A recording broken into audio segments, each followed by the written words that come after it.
Odd Jobs, Terrifying Tales.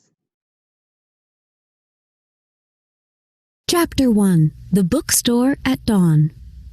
"Get up, Ella," says Great Aunt Raven. She pulls the thin cotton quilt from my bed and opens the window.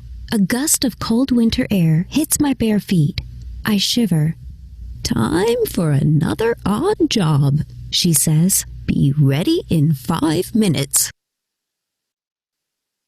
She pulls the pocket watch from her long black skirt and flicks open the cover with bony fingers. The gold chain sparkles in the dark room. "The sun isn't up yet," I complain. "What is it this time?" She snaps the watch shut. 4 minutes and 50 seconds, she says. I don't ask again. Great Aunt Raven's odd jobs are always a secret.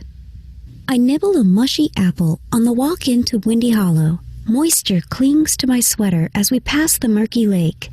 A thin layer of ice rests on the surface. Black waves lap the shore. This town still gives me the creeps, I think. I wipe the sleep from my eyes and try to keep up. The streets are still and empty. Great Aunt Raven stops at a wooden house on the edge of the lake. An eerie candle glows in one window. In the other, a dusty sign reads, "Simon's Bookstore." "I will be back before lunch," she says.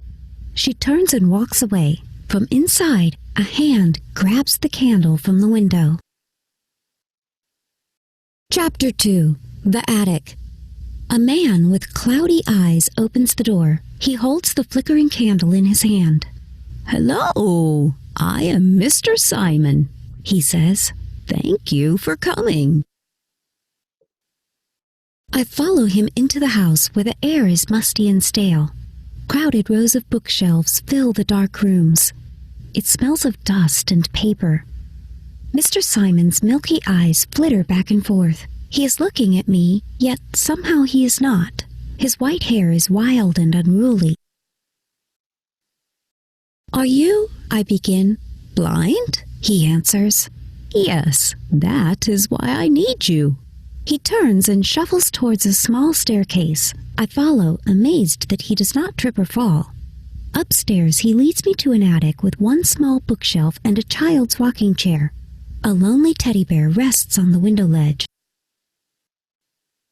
"The books need to be alphabetized. A, B, C, and so on," he explains. "My old helper, well, she quit suddenly." He hands me the candle and makes his way back into the darkness. The books stick out at broken angles. Their covers are tattered, their pages torn. Some lie in messy piles on the floor.